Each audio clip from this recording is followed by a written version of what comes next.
Hi. Welcome back to the podcast. Thank you. Always a pleasure to have you. Happy to be here. It's time to get after it. Yes. Time to talk about some lessons and life and running. I'm not shocked. Yeah, no, it shouldn't come to a surprise to anyone. But I don't know. I've been thinking about this a lot. And before I introduce this topic, Okay. how was your week? I never asked you that. Taking a little piece of your podcast, adding it to mine. We don't really do that anymore. But Oh, it was a good week, I think. I only worked today nice. and only one leg. So There it you was go. totally fine. I was sick all week. So I'm glad that the only day I had to work, I was starting to feel better. So I do feel like that's a thing. And now you're ready to get after it. I'm ready to get after it. Feeling strong. Feeling good. Yep. Back into training finally. Took We me did- way too long after the 50K to bounce back. Yeah. But I'm working on it. Mine took me a while too. My first one. Well, it shouldn't have taken me that long. I just have been having patellar issues. Patella. Patella issues. Yeah. I don't know So what's going besides on with that. that's annoying, but we're fine. What's the exciting thing that happened this week? Is it that we signed up for High Rocks? Is that we signed up for High Rocks. Oh Good my job. gosh, You read my mind. How you feel about that? I feel nervous. I'm excited. Me too. I think we I think definitely it's going to be fun. can do it. Yeah. I'm not worried about that. I want to go fast, but it's just a lot of movements I don't really do. Like I Yeah. don't ever do burpees. And for those of you who don't know what a High Rocks is, it's kind of like a CrossFit event where there's ball throws, sled pushes, farmer carries, skis, rows, What? sled pulls. Did I not say that? You only said push. But Oh, I sled guess pulls, burpees, a few other things. Farmer carries. I said that. Oh. But anyways, run. and then you run, and Allie and I signed up to do it together. So we're doing the mixed doubles, and I'm excited. I think it's gonna be fun. It's gonna be fun to train together with. Yeah, for it. that's what I was about to say. We never done like an event where we're Yeah. a team. I know. Yeah, it's usually like races are very single focused. individual I guess. sport. Yeah, it'd have been an individual sport. That's the word. So, exciting things on the horizon. That one is February. I think it's the 25th. Can't really remember, but it's coming up. Yeah. So we got a lot of training to do. That'd be good. And this week, it's Thanksgiving week, and annual Hell for the Holidays event is going on. And this year's a little different. Usually we have lifting along with running, pretty much just trying to make yourself tired so you can earn that turkey, baby. But this year, we're doing a 5K with Drew and his in-laws and their family. And then after that, Drew and I are going to run as many 5Ks as we can. So that's the plan. Yeah. Last man standing of our own, kind of. True. Last turkey standing. That's funny. Wait, that's so cute. Well, Follow along and see which turkey lasts longer. Gobble, gobble. follow along to see what turkey lasts longer. Yeah. Who gets the wishbone? Yeah, exactly. Yeah. Anyways, I gonna will be fun. join if I'm not working. So I don't know yet. that's true. But stay tuned. You're on call. Yes. Anyways, to get into this episode for today, Tell me. there's this quote from Epictetus, who Your is favorite guy. one of my favorite Stoics. Mm-hmm. It's so funny because like this quote, like it sounds like it's going to be something really big, but it's pretty self-explanatory and really simply read. Okay. Some things are up to us, and some things are not. I love that. That's it. That's the whole quote. I love a simple quote. Yeah. What do you think that means? Some things are up to us. And some things and are some not. things are not. Yeah, exactly. That's exactly what I feel about it. Okay. Yeah, that was. I guess it kind of feels like it's you create your own destiny type of feeling. Yeah. And the reason I wanted to talk about this today, so this whole podcast, the title for it is the dichotomy of control for runners. For runners. But the reason being is like it's a very powerful principle for a few reasons. One, you can take it into every training session that you have. Good. Like focus on what you can control in every training session. The things that you can't control, don't let them bother you. Every race and honestly in like every hard moment in life. Cool. Because things happen and you just have to find the joy in it if you can, like find something to be positive and happy about. And, you know, it's much easier that way to go about life than I think it is the alternate way of always like playing woe is me and all that kind of stuff. Victim mentality. A little bit. Yeah, and it's that quote from President Nelson that I sent you today, where counting our blessings is far better than recounting our problems. Yeah, that's a really good one. I feel like as runners, like a lot of us run into this problem many times. It's just like we get so focused on what we can't control that the things that we can control don't get the attention that they deserve. And it's kind of a slippery slope, at least for progression. Like it's kind of hard to progress when all you see is negative. Right. Have you ever had that when, like, in any training session or like during a training block?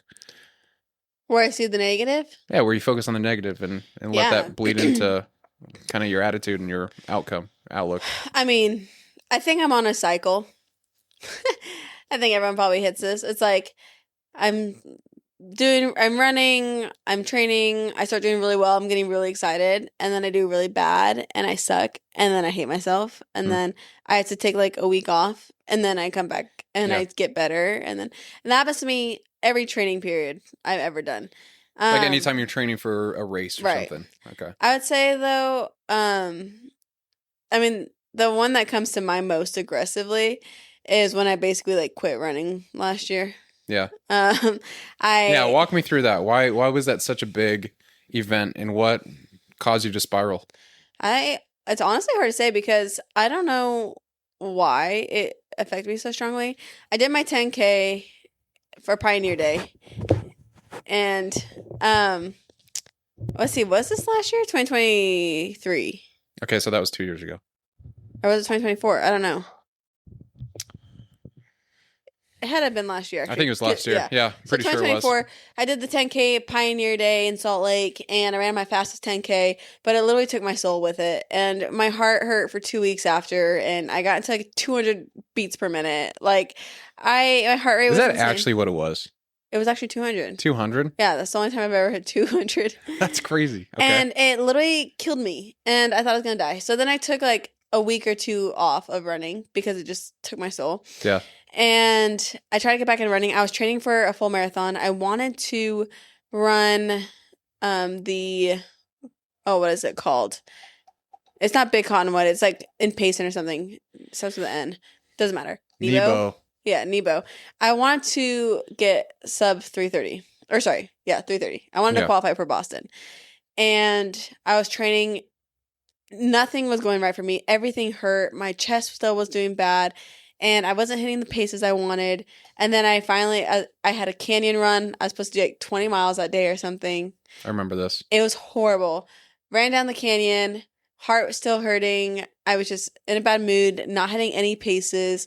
Couldn't push myself any further. Yeah. Broke down, made you come pick me up. And I just cried the rest of the day. Sat in the hot tub. I remember that. And just bawled. I don't know what it literally, like, I was like, I need to quit running because I think I was just so competitive with myself.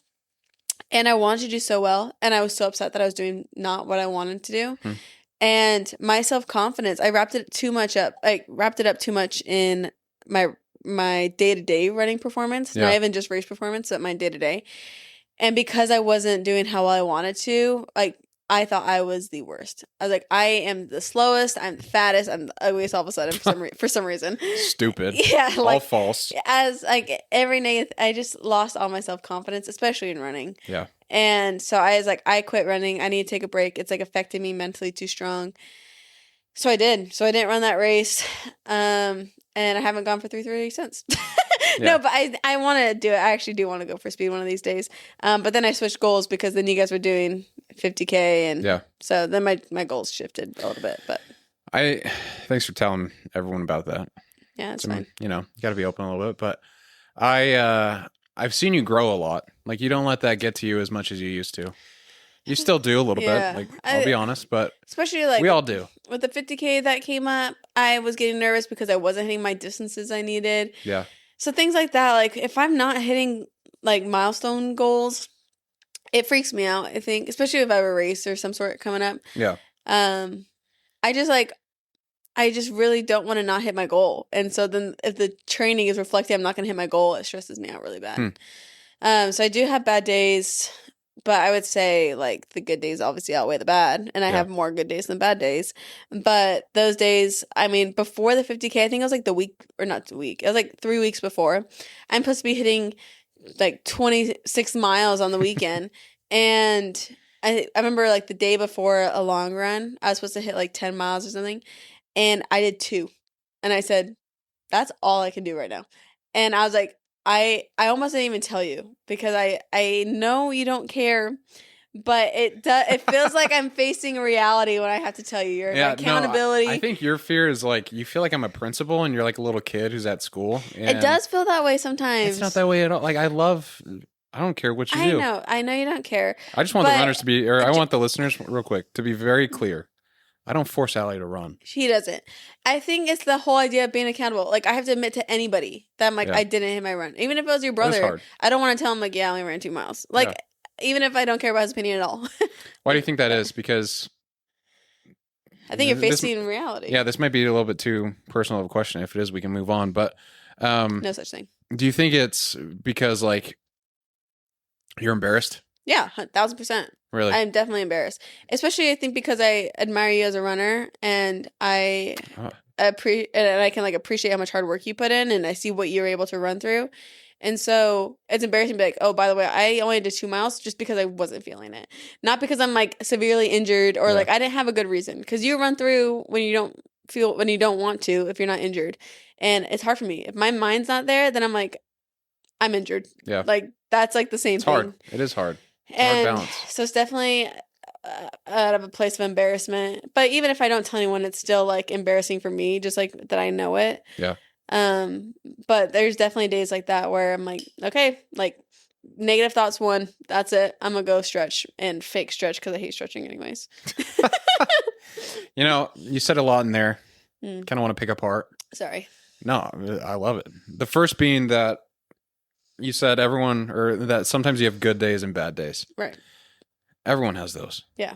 Even me. Everybody has those days. Like you think I'm some perfect runner. It's what you're making me sound like, and I appreciate that. I don't think you're a perfect runner. I love you. But I don't think you're perfect. Okay, well, you think I'm a great runner, which I don't think I am. I'm definitely not. You are my role model when it comes to running, for sure. I appreciate that. I have a lot of work to do. I'm not an elite yet. I'm an amateur, I would say. But everyone has good and bad days, and it's kind of what I wanted to focus on a little bit in today's episode is focus on what you can control, because I think that gives you a lot of power. Yeah. Excuse me. What was that? I also burped. Oh, we're burping over here. I think it gives you a lot of power just to be able to recognize what you can control and focus on those actions. Mm-hmm. Like, you can't influence everything that goes on. And just showing up. Like, even when it's hard, even when you don't want to, when you're supposed to run 26 miles, but you only get 2 in, you still showed up. You still decided, hey, I'm going to go to the gym. I'm going to run these 26 miles. And it might not have gone the way that you expected it to, but at least you were able to go that far, you know? It's like there's some people who can't even do that. Yeah. Either through health reasons or, you know, age, anything. Like, we're very blessed to be able to do what we do. Right. And that's something that kind of pushes me along. But let's zoom out for a second. Zoom. If you could list some things that you cannot control when it comes to running, what would those be? Injuries. Okay. Weather, if you're running outside. Okay. Sickness. That's a good one. That you can't control. I feel like you can control like a lot of it. You can control a lot, but things that are out of your control when it comes to running. If that's it, I can give you my answers. That's the most I think of. Yeah. No, you got the big one. So the weather, like, you might train, and this is a good example. Like, when I had my first ultra marathon, I was training in Utah and came down to Arizona, and it was like 110 that day. And that was out of my control. So having to go, it was 110 that day.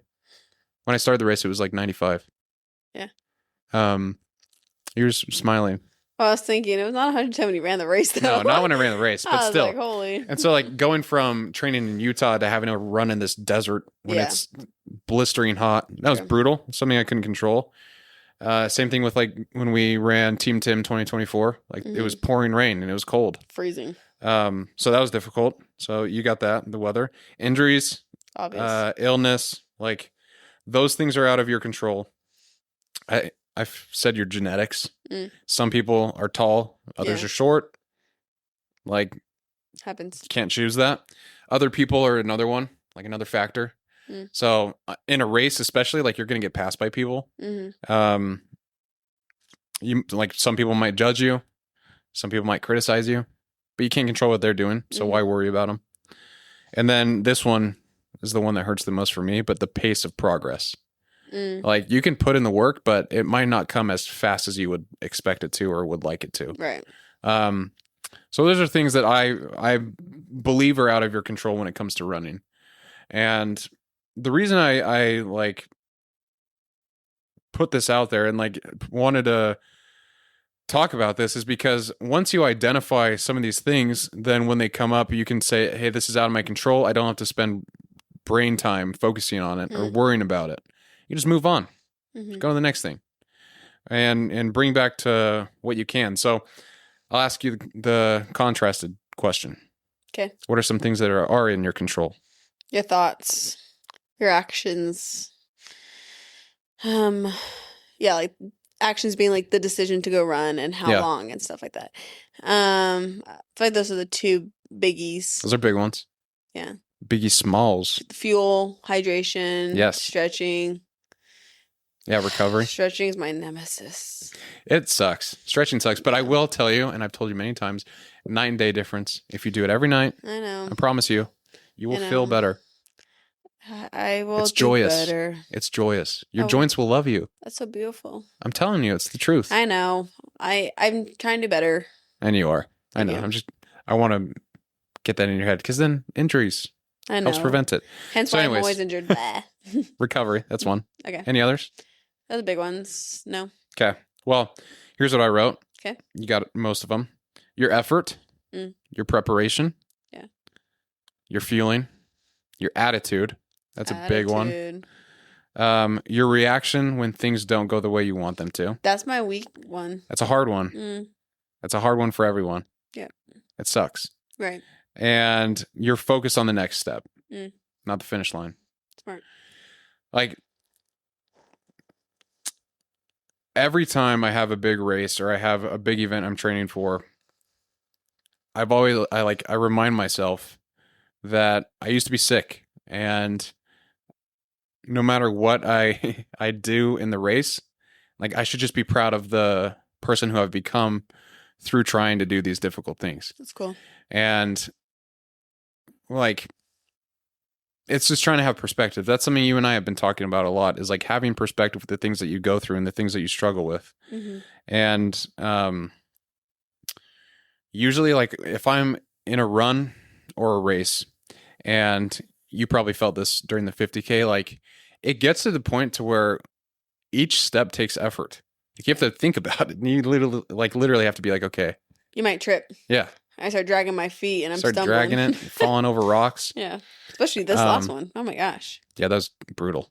Brutal. Big boulders. Big boulders. Yeah. That's a nice boulder. Yeah. If anyone gets that reference, please comment in the YouTube section or on Spotify and Apple Podcasts. There you go. If you know what it is. Good. Okay. Anyways, so that's always what I try and tell myself, like when things get hard, is like, can I focus on the next step? Right. Usually the answer is yes. Right. And as I've talked to more runners, like that seems to be kind of a mantra that most of them say, is like, can I take another step? And if the answer is yes, which it most likely is, take that step. Right. Doesn't matter if it's fast.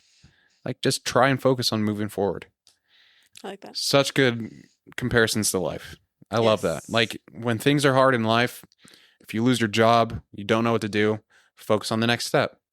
If a loved one gets sick, you don't know what to do, you're scared, focus on the next thing that you can do. Like, easier said than done. I understand that. And I haven't had to go through some of those things. But concept stands. The concept stands. And I have gone through it, so has my stamp of approval. There we go. Yeah. Yeah. Thank you. But I want to break it down into a framework. Break it down. Break it down. Oh, that was cool. Thank you. Did it look cool? No. Sure. I'm just kidding. I okay. thought so. Hey, listen, that's why. I thought you looked cool. Thanks, baby. Mm-hmm. I was about to say that's one of the great blessings of marriage. Honesty. Huh? Honesty. Yeah, keep me humble, baby. Just kidding. I need that. I was just joking. But I want to break this down to a framework. Break it down. And I just think like something like this is helpful for when you do feel like there's things that are out of your control and you might be struggling or whatever the story is. So the first thing, what do you think the first thing to do should be? If something is not in your control, you're starting to let it get to you. Pause. Yes. Pause. Yeah. Do you write pause? I said pause when things go wrong. Woo! That's awesome. Thank you. Why do you think that's important? Because I think that's like when momentum starts building, and if you're having certain thoughts, they only accelerate and it can fumble and grow. It's like a snowball effect. Yeah. And so recognizing it is always like the first step.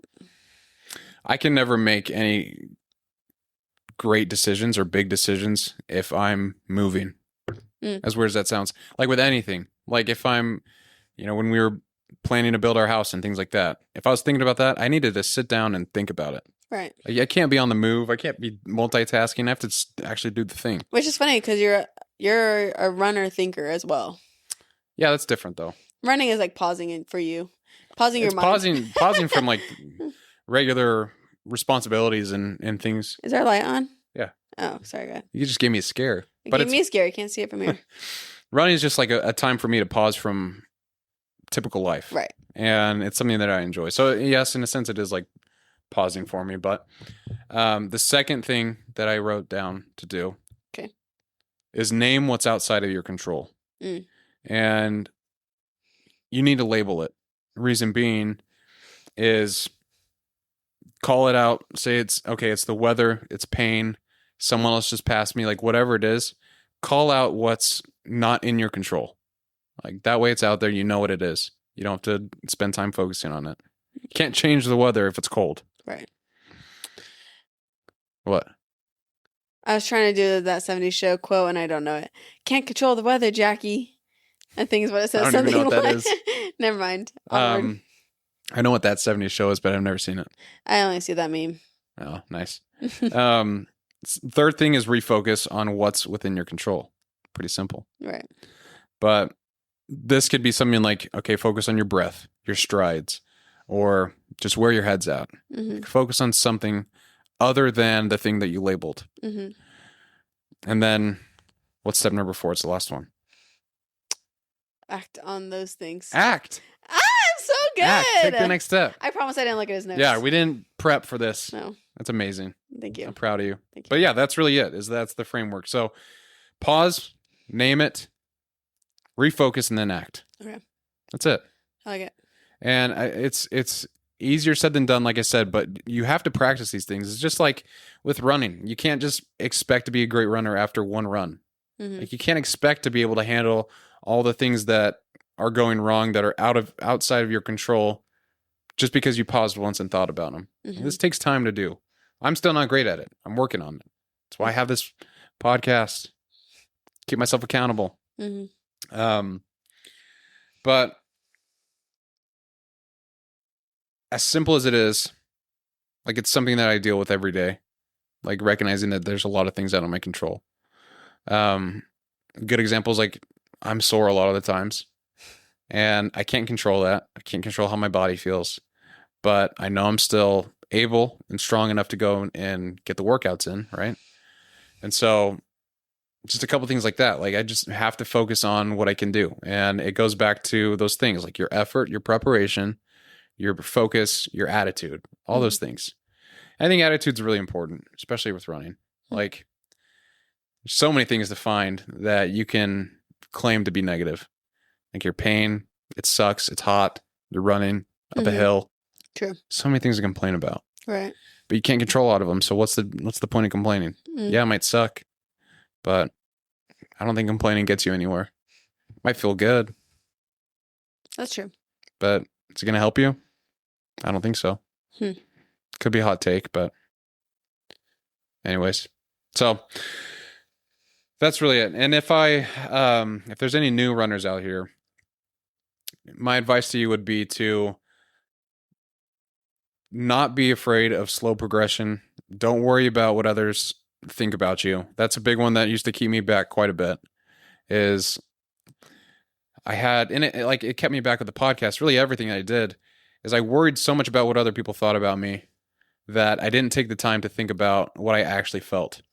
And because I had all these outside influences that I was worried about when I was doing something, like when I started running, I wasn't really running for me. I was running because I wanted to maybe impress other people. Maybe that's the word I'm looking for, but it's kind of silly. It's not silly. That makes sense. It's funny hearing obviously these things because it's like you wouldn't guess if you were looking at you. Yeah. But it's interesting how I remember when we were talking about this, like a lot of your runs, like you won't slow down because you don't want your Strava to say you're slower, you know? Like Yeah. we're like zone 2 and you're like, no, but now you're doing better.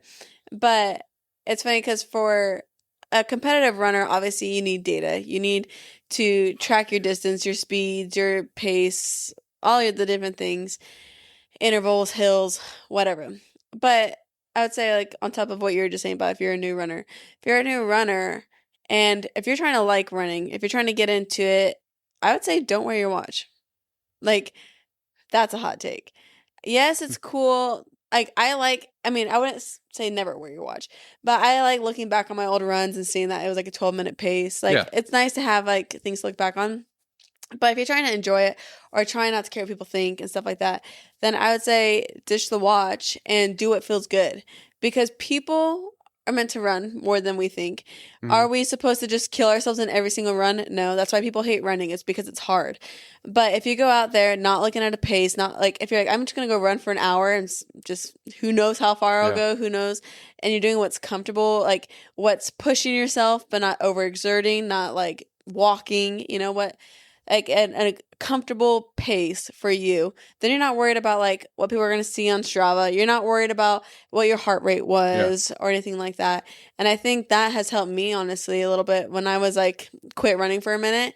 I couldn't even look at my paces because it stressed me out so bad.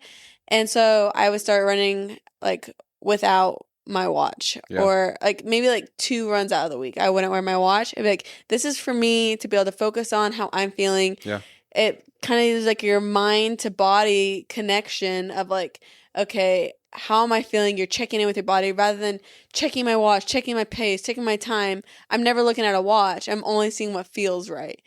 And I think that helped me to put away other like negative feelings with running, especially, but also just like other people's opinions and stuff like that. And so do I think that's great all the time? No, like I like having data, I like looking back, and I like seeing progression, and it's good to know if I'm like not running fast. Yeah. Like because I want to get better. But if someone's just doing it out of enjoyment, or it's like your first half marathon and you've never ran a half marathon before, your goal is probably to finish, not for speed. Yeah. And so I think it's fair to have a goal to just run for an hour and who cares how long it or how far you go, or like go and run 5 miles and not care about how fast you go or whatever. So in my opinion, that helped me a lot, and it helps me, I think, keep in tune with myself, helps me more like enjoy it more. Now obviously that's not gonna work for everyone. You would hate that. You refuse to ever do anything without your watch.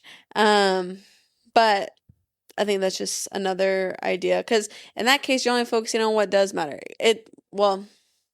Unless data is what matters to you most, right? But the things you can control are like how you're responding to your current run. And so I think that's just one thing that helps me. It's great advice, actually. So doesn't have to be a regular thing, but no, reason being is I think, especially in the beginning, that's where my attachment to my watch came from, I think, because every time I would run, I would look at like the data right away, be like, was it faster? Data. I do love data. Yeah. And I love the fact that I have years of it now. It's awesome. Yeah. See, that's great, but every single run. Right. I know what you mean. Like you can get so focused on the numbers to where if you don't hit it, like what you were saying with your experience, it'll just make you spiral. You'll start losing faith in yourself and you'll be like, I can't do this. Mm-hmm. And so sometimes, that's great advice. Ditch the watch. Mm-hmm. Like, don't focus on the numbers. Mm-hmm. I can't say that I will follow that, but maybe. I don't expect you to. Yeah, but maybe. Yeah. Like, but those things don't like bother me that much. They used to, Yeah. but not anymore. So that is great advice. Like, go out there and just do it for you. Get comfortable and see how far it takes you. Right. Anyways, I wrote something for new runners. Okay. I'll read it out and then we can close. Okay. So I titled this one, Beginners Need to Hear. If you're new to running and you're frustrated by slow progress or comparing yourself to others, hear this. Progress will come, but not when you demand it. It comes when you earn it through consistent showing up. You can't control how fast you improve, but you can control that you lace up again tomorrow. You can't stop others from judging, but you can keep going anyway. You can't change your past, but you can write the next chapter. Trust me, if you show up again and again, you will be proud of who you become. You don't have to control everything. You just have to control your side of the deal. Let go of what's out of your reach and double down on what's on your hands. Effort, attitude, one more step. That's how you get after it. That's it. I like it. Simple. And a good reminder. Yeah, I mean, I think a lot of us, myself included, sometimes like feel like the whole world's against them. Like there's a lot of factors that are outside of our control. Mm-hmm. And really it's, there's always one thing that you can do next. There's always one step that's right in front of you.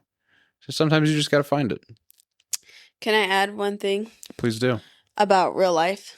Because a lot of people are like, okay, great, that's good for running. Or I don't know if anyone feels this way, but somebody could say that that's great for running. That's great for things that don't matter. What about like these home hitter things, like the real life struggles? And I feel like I can speak a little bit to it, but you emphasize how these steps, being able to pause and reflect and then act on the things that matter most and the things you are in your control. That definitely does pertain to every aspect of life. And I was thinking about I was trying to think about how that pertains to when my dad was sick. And because that's completely 100% out of control, right? Yeah, you cannot control you that. can't control any of that. And so people listening who are going through their hard time saying that's great and all, but it doesn't mean that works for me. I think it still does. One thing that I remember that as I'm thinking, as you're talking to me about this, I think the only thing that really had in my control for sure is my attitude. Of course, you're allowed to be sad and acknowledge these things, and you're allowed to have feelings. If you had a bad run, you're allowed to be sad about it. If your dad's dying, you're allowed to be sad about it. You're allowed to be sad about things that make you sad. And I'm not saying when you're pausing and you're supposed to only focus on what you can control, you're still allowed to feel all the feelings. Yeah. But I was thinking about what did I do? How did I apply that when I was going through some hard times? And even my day to day, I would just take the time to spend extra time with my dad, or take more videos and more pictures, or we listen to a lot of Christian music. And so even though I couldn't do anything about the problem, even though the trial was its own thing and I was completely out of my control, we can still do things to boost ourselves or support in other ways. Even if it's not dealing with the trial or the bad run, there's things outside of that we can be doing to still help us become better people and to focus on the good. And there's good in everything, and I don't care what you're going through, there's good in something. It's as horrible as it is, I'm not belittling anyone's situations, but when everything feels out of your control, there is still something, no matter what someone says. Yeah. So I love it. I know that was kind of a tangent and probably didn't really make any sense. No, I appreciate you sharing that. And it does make sense. And you've been through it. Your dad passed away from cancer. Right. And you know what that's like to have someone you love so much pass away, get sick. Yeah.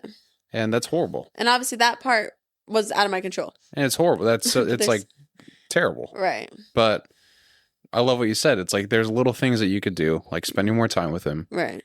Listening to Christian music, which I didn't know that you did with him. I like that. Yeah. Hymns. Taking photos, all that kind of stuff. Yeah.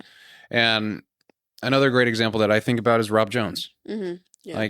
That guy got his legs blown off in Afghanistan. Mm-hmm. He stepped on an IED. Mm-hmm. And I actually saw a video of him. That's why he came to my mind. I think it's today. It's today or yesterday, but where he said that the thing you can always control is your attitude. Mm-hmm. And just like what you were saying, like even in those times where life seems like it's falling apart, Mm-hmm. there's something good that you can find. Mm-hmm. Even when I was sick, I had that same experience. Like, Right. yeah. No matter how hard it is. Infertility. We're going through it right now. Right. And there's good things that have come from it. Like, we have gotten stronger together. I feel like we rely on each other more. That's like one of my favorite things is I know we're going to be so happy, obviously, when we can have a kid. But I know it's going to be so sad when it's not just the two of us anymore. And so trying to soak up these times of like, this is so awesome. We can just go on a trip whenever we want. And we we are just able to do all these things and have these memories, just the two of us. It's still really special. It is really special. Like, that's a huge blessing. Yeah, I'm grateful. But I can't wait for a little kiddo. Right, that's going to be fun. It'll be fun. No, yeah. So. Anyways, I know that was kind of a side thing, but I just wanted to emphasize, like, it really does pertain to life. Yeah. Like, there's always something in your control. And I appreciate what you said about that. And it helps support my idea that running's the best metaphor for life. That's true. So put that on a shirt. Running's the best metaphor for life? Yeah. It'd have to look cool. We'll make it look cool. Yeah, I don't want to just text. Okay. We'll get it to the graphic designer. Yeah. Yeah. Whoever's on the phone. I don't know. Someone. Anyways, thank you for coming on. I really appreciate your insights and just having someone to chat to. Well, happy to be here, as always, especially in our new comfy chairs. I know. Yeah. These are Except nice. for you look so uncomfortable because I think you're tall. I think I'm a little too big for the chair, but I fit like a little cocoon. Yeah, you look like you're very cozy and comfortable. Yes, I am. Thank you. Hey, listen, this chair is out of my control. You know I'm too big for the chair. But I'm super comfy. Yeah, and I'm just focusing on what I can control. This podcast. Making it go a little bit too longer than it should. Sorry. No, that's just me. I'm controlling that. Great. You can say whatever you want. You know how much I love you. And the listeners, thank you so much for listening today. Mm-hmm. Really appreciate it. You guys are the heartbeat of the show. And without you, there would be no Getting After It podcast. So thank you for listening. If it helped you at all, please leave a rating and like, comment, share it, all that fun stuff. It helps me. I enjoy seeing it. And yeah, I appreciate you guys. So happy Thanksgiving. Happy Thanksgiving. It's coming up. And as always, my friends, keep getting after it.